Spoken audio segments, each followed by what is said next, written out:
안녕하세요, 임준입니다. 자, 오늘은요 사회통합 프로그램 사전평가, 그러니까 레벨 테스트를 말하는 거죠. 그래서 사전평가 레벨 테스트 준비를 저와 함께 시작해 보도록 하겠습니다.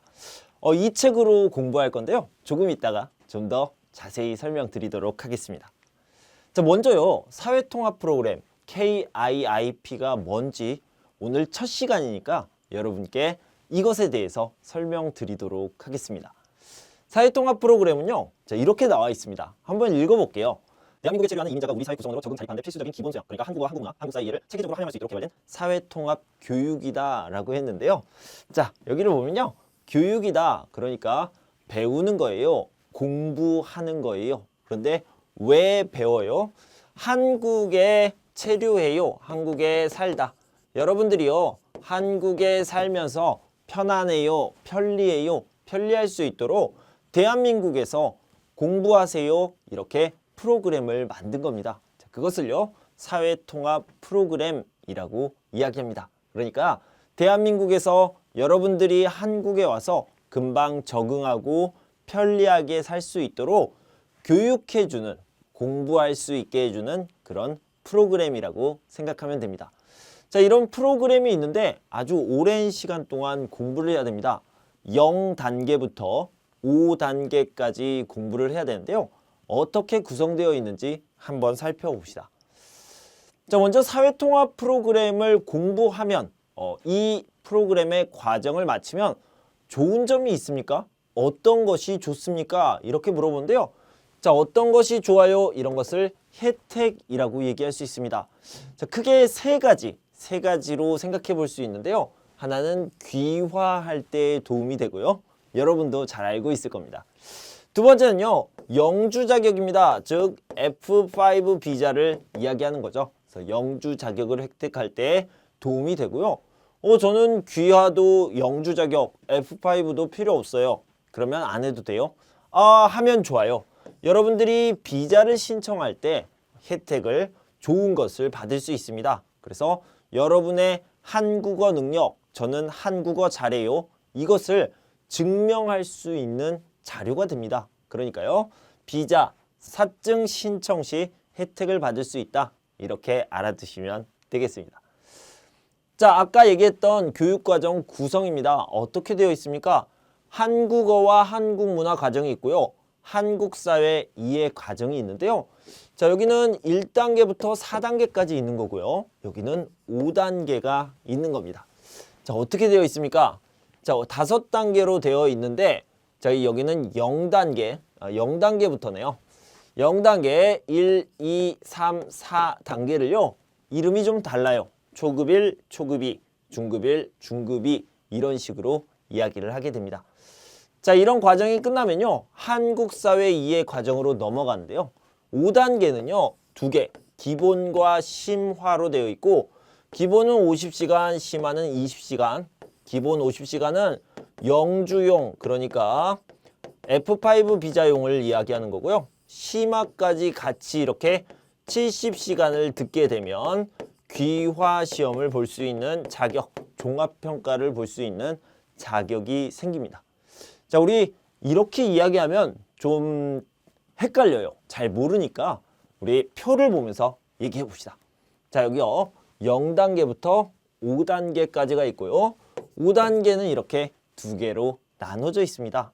자, 여기를 보면 기초, 그러니까 가나다라 마바사 이런 것들을 배우는 시간이요 15시간입니다. 자, 여기는 기본적으로 한글을 배우게 됩니다. 그리고 시험은 없죠. 그리고요 1단계는 100시간, 4단계까지 계속 100시간이고요.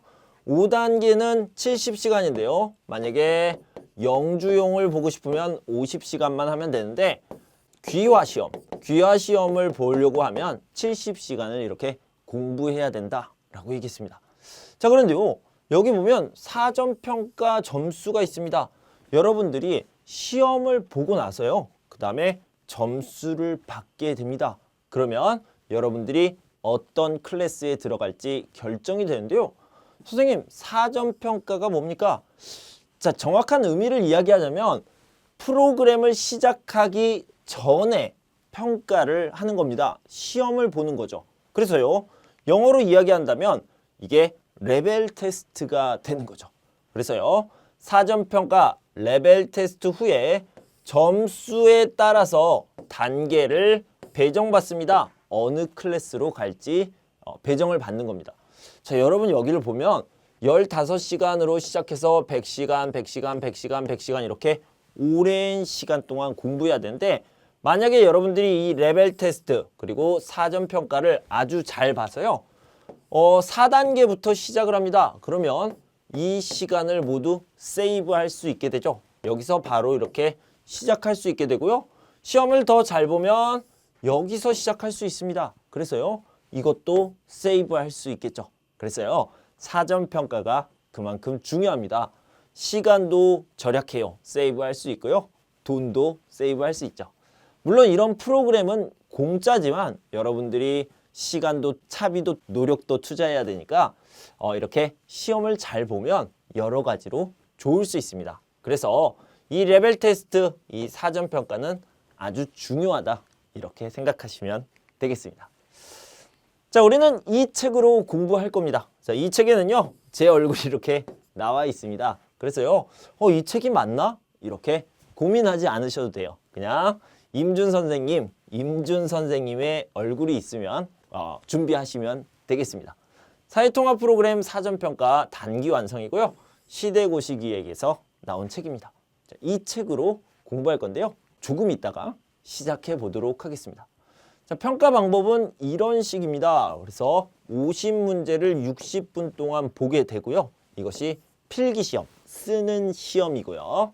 그 다음에 구술시험이라고 하는 것은 인터뷰 또는 면접이라고 생각을 하면 되겠습니다.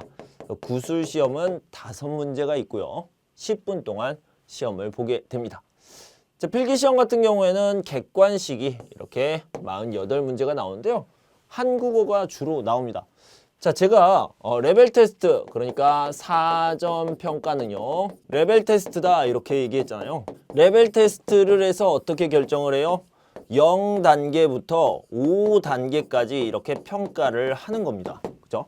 그렇기 때문에 0단계, 1단계, 2단계, 3단계, 4단계를 평가를 해야 하기 때문에 아주 쉬운 문제부터 아주 어려운 문제까지 모두 다 있습니다. 그래서요, 한국어 부분이요, 와, 이렇게 문제가 많아요? 어떻게 해요? 걱정하지 마세요. 앞에 부분은 아주 쉬운 문제니까요, 여러분들이 잘 맞출 수 있습니다. 그리고 뒤에 문제도 잘 풀면 4단계나 5단계에서 여러분들이 시작할 수 있게 됩니다. 자, 이렇게 한국어 부분이 38문제, 문화 부분이 10문제인데요. 자, 한국어는 오랫동안 여러분들이 준비하셨을 테니까, 그리고 한국에 살면서 많이 배웠을 테니까 여러분들이 문제 없을 거고요. 한국 문화 부분은 여러분도 잘 알고 있지만 저와 같이 따로 정리를 해보면 진짜 시험에 나올 문제들을 한번 살펴보면 큰 도움이 될 겁니다. 그래서요, 제가 이 수업을 할 때는 한국어 부분보다는요, 한국 문화 부분에 더 신경을 쓰려고 합니다. 그렇게 알아두시면 되겠고요. 자, 시험 시간은 아까 얘기했던 것처럼 60분, 10분 이렇게 70분 동안 시험을 보고, 필기는 75점, 그 다음에 구술, 인터뷰, 면접은요 25점이 배점이 됩니다. 그러면 우리의 목표는 몇 점입니까? 85점을 받는 게 목표입니다. 자, 앞으로 돌아가면요, 이렇게 나와 있습니다. 사전평가 점수가 81점이 되면 5단계를 받을 수 있고요. 61점이 되면 4단계를 받을 수 있어요. 41점 3단계, 21점 2단계 이런 식으로 나와 있는데요. 선생님, 그런데 왜 81점이 아니라 85점이 목표입니까? 자, 여기 보세요. 85점 이상 득점자는 사전평가 결과 발표일로부터 2년 이내에 교육 참여가 필요 없습니다. 그러니까 수업을 듣지 않아도 괜찮아요. 뭐만 하면 돼요? 영주 신청자를 하고 종합평가를 보면 됩니다. 그래서 영주권 F5를 신청하고 바로 종합평가를 볼 수 있어요. 몇 점이요? 85점이요. 그래서 우리의 목표는 85점이다. 이렇게 생각하면 되겠고요. 꼭 85점이 아니더라도 조금이라도 더 높은 점수를 받으면 우리가 시간을 세이브할 수 있으니까 최선을 다해서 사전평가 레벨 테스트를 준비했으면 좋겠습니다. 자, 그럼 진짜로 공부를 시작해 볼 텐데요. 앞에 부분 38문제가 나오는데 한국어 부분이 먼저 나옵니다. 그래서 이 한국어 부분을 같이 살펴보도록 하겠습니다. 한국어 문제 중에서도요. 가장 앞에 나오는 문제는 뭘까요? 아주 간단한 문제, 아주 쉬운 문제, 어휘 문제가 나오게 됩니다. 그래서 사전평가에 자주 나오는 단어들을 모아봤는데요. 먼저 명사, 그리고 동사, 형용사 이런 것들이 자주 나와요. 자, 문제를 보면요. 지금 뭐 해요? 아주 쉽죠? 그래서 정답을 적어놨습니다. 너무 쉬운 문제니까요. 자, 이 사람들은 뭐 하고 있어요? 지금 요리를 하고 있죠. 주방에서 요리를 하고 있습니다. 그래서요. 요리해요 이렇게 적어주시면 되겠죠. 어때요? 너무 간단하죠? 너무 쉽죠? 그래서 이 앞에 부분은 0단계예요, 1단계예요, 2단계예요 이런 것들을 평가하는, 판단하는 문제이기 때문에 앞에 부분은 쉽습니다. 그러니까 만약에 여러분들의 실력이 좋다면 앞에 부분은 좀 빨리 풀어도 괜찮겠습니다. 자, 이번에는 형용사네요. 이 형용사 문제 같은 경우는요. 의미가 반대인 것을 고르는 문제가 많이 나옵니다. 자, 그래서요. 이 옷은 너무 커요. 크다라는 거죠. 크다의 반대는 무엇입니까? 작다, 작다라고 이야기할 수 있겠죠. 반대인 것을 고르는 거니까 그럼 이 옷을 입어보세요 라고 했는데 어떤 옷이에요? 작은 옷을 입어보면 되겠죠. 그래서 3번이 답이 되겠습니다. 자, 우리 책에 보면요. 꿀팁이라고 나와 있습니다. 그래서 여러분들이 시험을 정말 잘 볼 수 있도록 이렇게 어드바이스를 제가 해드렸습니다. 꿀팁이라고 요즘 유행어, 한국의 유행어인데요. 자, 여기는 장소에 그리고 장소에서가 나오는데 선생님 이게 뭐가 다릅니까? 이런 질문을 제가 많이 받습니다. 그리고 초급 문법에서 아주 중요한 부분이기도 하고요. 자, 간단하게 이야기하면 가다, 오다, 그리고 다니다, 또 있다, 없다가 나오면 에가 들어가면 됩니다. 그래서요, 이 가다라는 것은 내가 학교에 가다라고 얘기할 수 있고요. 내가 학교에서 오다. 그래서 집에 가다, 집에 오다라고 얘기하는데 선생님 다니다는 뭐예요? 여러분들이요. 월요일, 화요일, 수요일, 목요일, 금요일 모두 다 학교에 가요, 와요, 가요, 와요, 가요, 와요 이렇게 하잖아요. 자, 이것을 뭐라고 하냐면 이렇게 여러 번을 하는 걸 다니다라고 표현을 합니다. 다니다, 가요, 와요, 가다, 오다 이것을 계속 반복하는 것을 다니다라고 얘기합니다. 그래서 가다, 오다, 다니다를요. 이렇게 에를 써서 나타납니다. 그리고요. 있다, 없다가 있는데 집에 냉장고가 있어요. 집에 에어컨이 없어요. 이렇게 있다, 없다를 쓸 때는 에를 씁니다. 그런데요. 여기에 많다라는 말이 들어갈 때 어떻게 씁니까? 어떤 장소에 에를 씁니다. 무엇이 많다. 예를 들어서 공원에 한번 써볼게요. 공원에 사람이 많다 이렇게 표현을 해요. 그런데요, 이 많다라는 의미가요, 사실은 많이 있다라고 얘기할 수 있습니다.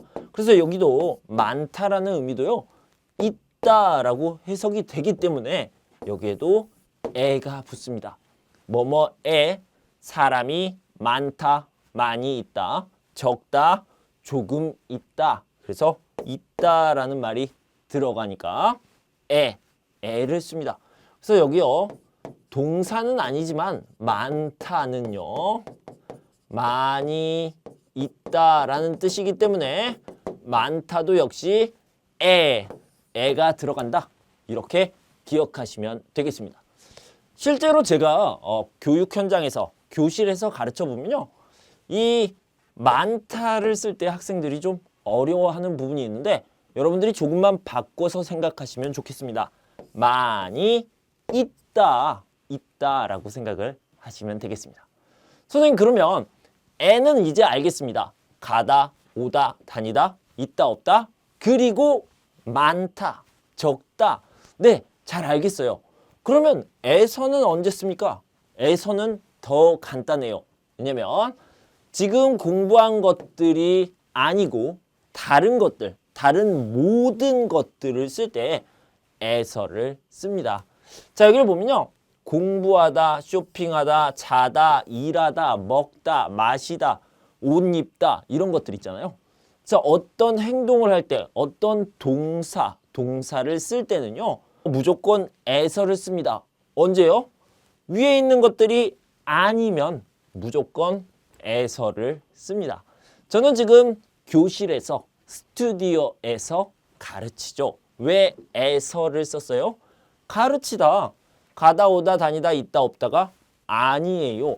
자, 여러분들은 집에서 공부해요. 지하철에서 공부해요. 왜 에서를 썼어요? 이것이 아니니까, 가다 오다가 아니니까 그렇게 되는 겁니다. 그래서 에서는요. 자, 여기 보면 다른 동사에서 이것이 아닌 모든 동사 이렇게 생각하면 되겠습니다. 이렇게 한번 표현해 볼까요? 모든 동사 이렇게 알아두시면 되겠습니다. 자, 그래서요. 내일 뭐 할 거예요? 운동을 하려고 해요. 공원, 장소가 이렇게 나와 있네요. 자, 운동을 하는 것은 가다, 오다, 다니다, 있다, 없다, 많다, 적다 아니잖아요. 그래서 여기에는 모든 동사 이렇게 표현했죠. 모든 동사가 들어가면 되겠죠. 이게요. 그래서 뭐가 들어가면 돼요? 에서가 들어가면 되겠죠. 자, 정답을 확인해 보면 이렇게요. 에서 4번이 들어가면 된다. 장소를 나타낼 때는 장소 플러스 에서 모든 동사라고 제가 이렇게 표현을 해놨습니다. 그래서 여러분들은 이런 모양으로 기억하시면 좋겠습니다. 형용사 플러스 명사, 문법 용어로는 관형사형이라고 얘기하는데요. 우리는 그냥 플러스 이렇게 기억하시면 되겠죠. 자, 여기 보면 받침이 있어요, 없어요? 이거부터 한번 살펴볼게요. 받침이 있으면 은, 받침이 없으면 니은. 여러분들이 이렇게 배웠습니다. 자, 배운 것이 맞습니다. 여기 보면 작다, 작은 가방, 높다, 높은 산 이런 식으로 두 개를 결합을 해주겠죠. 이렇게 플러스 해줍니다. 받침이 없으면 니은이 이렇게 들어가죠. 예쁘다, 예쁜 옷, 깨끗하다, 깨끗한 방 이런 식으로 이야기를 해줄 수가 있겠죠.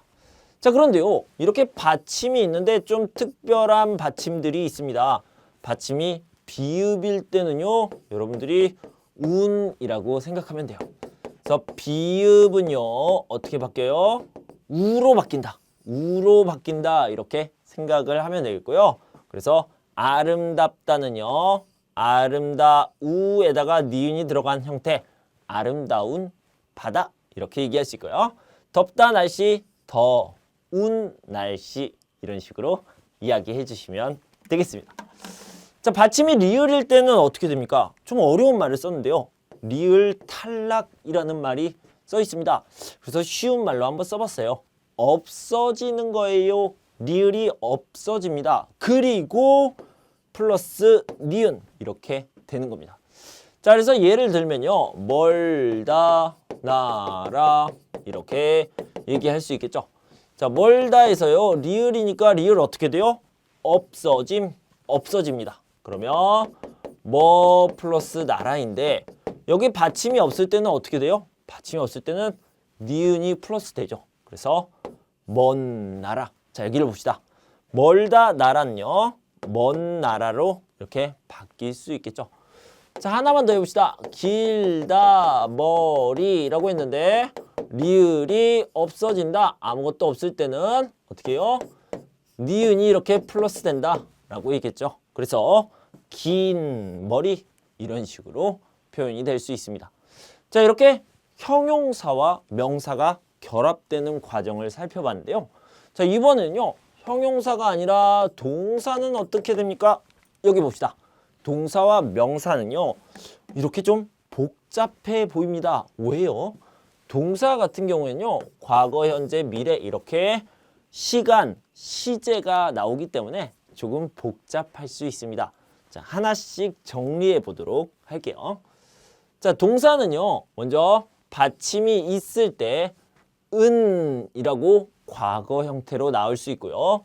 는이라고 현재 형태, 을이라고 미래 형태가 나올 수 있고요. 자, 은 같은 경우에는 받침이 없으면 니은만, 그 다음에 현재는 똑같고요. 그 다음에 을은 리을만, 받침과 똑같은 거죠. 그래서 이런 형태로 생각하면 되겠습니다. 자, 예를 들고 넘어가죠. 먹다 같은 경우는요. 어제 먹은 음식, 지금 먹는 음식, 그리고 내일 먹을 음식이라고 얘기할 수 있고요. 그 다음에 받침이 없으면 노래하다로 해볼게요. 노래하다 받침이 없으니까 어제 노래한 사람, 지금 노래하는 사람, 그 다음에 내일 노래할 사람 이런 식으로 바뀌게 됩니다. 자, 받침이 리을일 경우는 어떨까요? 자, 여기 보면요. 받침이 리을인 거 여기에 만들다가 있고요. 살다, 울다 뭐 이런 것들이 있습니다. 만들다를 보면 어때요? 탈락이라는 말이 또 나왔죠. 리을이 또 없어졌습니다. 리을이 없어지고 니은이 붙었어요. 아까 형용사하고 좀 비슷하네요. 그래서 만들다, 만든 음식. 자, 여기도 역시 리을이 없어지고 만드는 음식. 여기는요. 리을이 없어지고 다시 리을이 들어와요. 그러니까 똑같겠죠. 그냥 똑같다고 생각하면 됩니다. 그래서 만들 음식이라고 얘기합니다. 자, 만들다에서 리을이요. 마이너스 리을 플러스 리을. 그래서 제로가 되는 거죠. 그래서 만들다, 만들 음식 이렇게 생각하면 되겠습니다. 자, 문제를 풀어봅시다. 지금 곳이 어디예요? 저는 기숙사에서 살아요, 살다. 여기 다 살다가 이렇게 나와 있네요. 자, 살다는요. 어때요? 동사.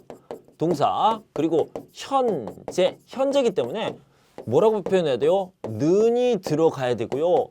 자, 이렇게 리을이 있으면 리을 탈락 뭐라고 얘기했어요?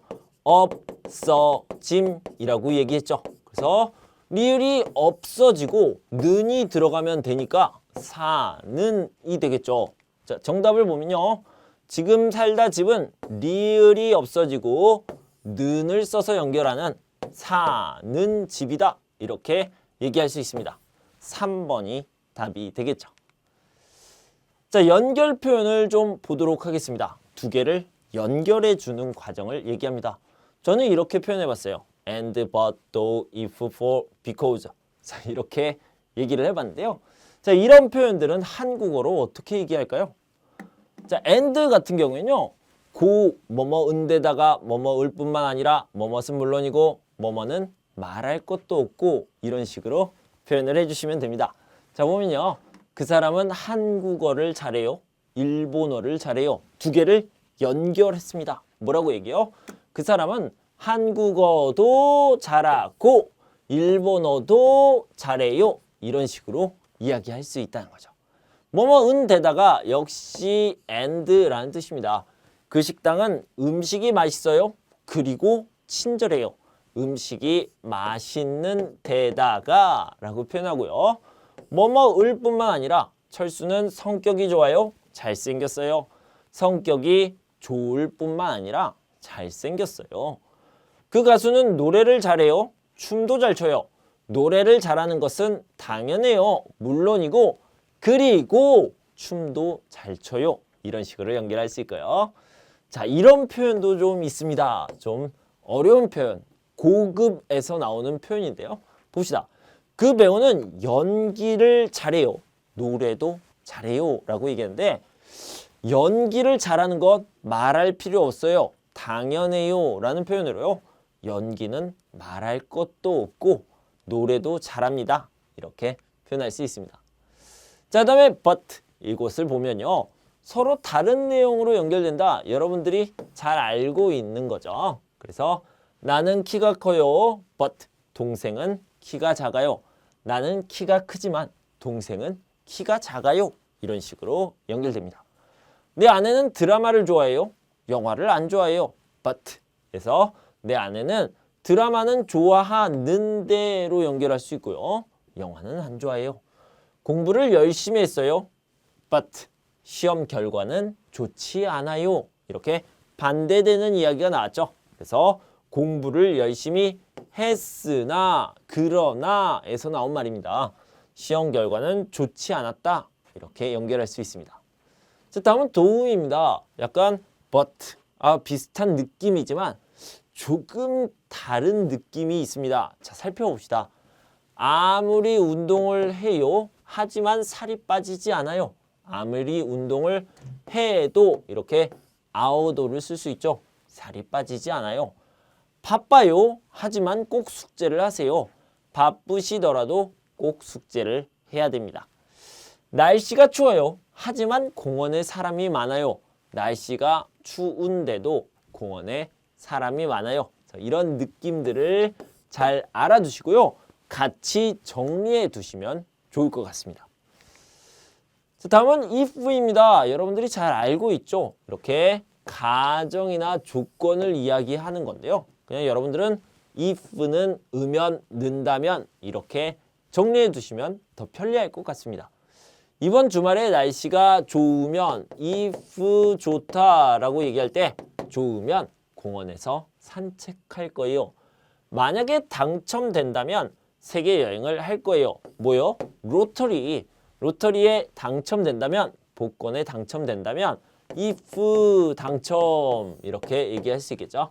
세계 여행을 할 거예요. 자, 그럼 선생님, 자, 이건 둘 다 if인데 이거 두 개가 어떻게 다릅니까? 이렇게 물어본다면요. 퍼센티지가 좀 높은 편이고요. 이거는 퍼센티지가 좀 낮은 편이다. 이 정도로 이런 느낌까지만 알아두셔도 괜찮을 것 같습니다. 자, for라는 것은요, 목적을 이야기하는데 쓴다라고 생각하시면 됩니다. 자, 왜라는 질문이 있습니다. 왜라는 질문은요, 두 가지를 물어봅니다. 하나는요, 이유를 물어보고 하나는 목적을 물어봅니다. 자, 여러분들의 이해를 돕기 위해서 영어로 한번 써볼게요. 이유를 얘기할 때 reason을 물어보는 거고요. 목적을 얘기할 때는 purpose를 얘기하는 거죠. 그런데 여기서는요, 목적을 나타내는 표현입니다. 친구에게 주기 위해서 케이크를 만들었어요. 케이크를 만들었어요. 왜 만들었어요? 목적을 얘기합니다. purpose를 얘기하는 거죠. 친구에게 줄 거예요. 친구에게 주기 위해서. 엄마에게 줄 거예요. 예쁜 옷을 샀어요. 왜 옷을 샀어요? 엄마에게 주는 것, 목적입니다. 자, 저는 센터에 갑니다. 왜 센터에 가요? 한국어를 배워요. 센터에 가요. 목적을 이야기하고 있죠. 그래서 한국어를 배우러 한국에 왔습니다. 학교에 다닙니다. 이런 식으로 어떤 행동에 대한 purpose, 목적을 이야기하고 있습니다. 선생님, 그러면 지금 목적을 이야기했는데 왜라는 질문에 이유도 있잖아요. 이유는 어떻게 표현하면 좋습니까? 자, 여기에 있죠. 아어서, 니까, 기 때문에, 느라고, 뭐뭐로 인해서. 여러분들이 아는 것도 있고요. 모르는 것도 있을 거예요. 아어서, 날씨가 춥다. 따뜻한 옷을 입었어요. 왜 따뜻한 옷을 입었어요? 여기에요. reason이 이렇게 들어가는 거죠. 지하철을 타세요. 왜요? 차가 막혀요. 이것이 이유가 되는 거죠. 인기가 많아요. 왜요? 이 영화는 아이돌이 나와요. 이것이 이유가 되죠. 이 영화는 아이돌이 나오기 때문에 인기가 많아요. 잠을 못 잤어요. 왜요? 어젯밤에 영화를 봤어요. 어젯밤에 영화를 보느라고 잠을 못 잤어요. 라고 얘기할 수 있습니다. 자, 여기는요. 기 때문에는요. 형용사나 동사가 들어갈 수 있는데 명사가 되면 그냥 때문에만 들어가면 됩니다. 자, 예를 들어서 눈 때문에 사고가 났어요. 라고 얘기할 수 있는데 이것과 똑같은 말이요. n으로 인해, 인해서 이렇게 쓸 수 있습니다. 자, 이거는 뉴스나 신문, 정식으로 오피셜한 곳에서 많이 쓰이는데요. 여기 있습니다. 뭐뭐으로 인해서 뭐뭐 때문에랑 똑같다 이렇게 생각하면 됩니다. 그러면 어제 온 눈으로 인해서 교통사고가 발생했다. 왜 교통사고가 발생했어요? 이유가 나옵니다. 어제 온 눈 때문에 이렇게 이유가 나올 수 있는데 방금 얘기한 것처럼 오피셜한 시츄에이션, 그러니까 정식의 공간에서는 뭐뭐으로 인해 이렇게 사용할 수 있습니다. 어제 온 눈으로 인해 교통사고가 발생했다. 이렇게 표현할 수 있겠습니다. 자, 여러분 오늘은요. 사회통합 프로그램에 대해서 소개를 했고요. 그리고 사전평가가 어떻게 구성되어 있고 어떤 문제가 나오는지 우리가 어떤 목표로 무엇을 준비해야 되는지를 설명드렸고요. 그 중에 첫 번째 단계 한국어 부분을 소개해 드렸습니다. 자, 다음 시간에는요. 사회통합 프로그램 사전평가에 나오는 한국 문화 부분을 공부할 텐데요. 제가 다시 돌아올 때까지 여러분 건강하고 행복하세요. 감사합니다.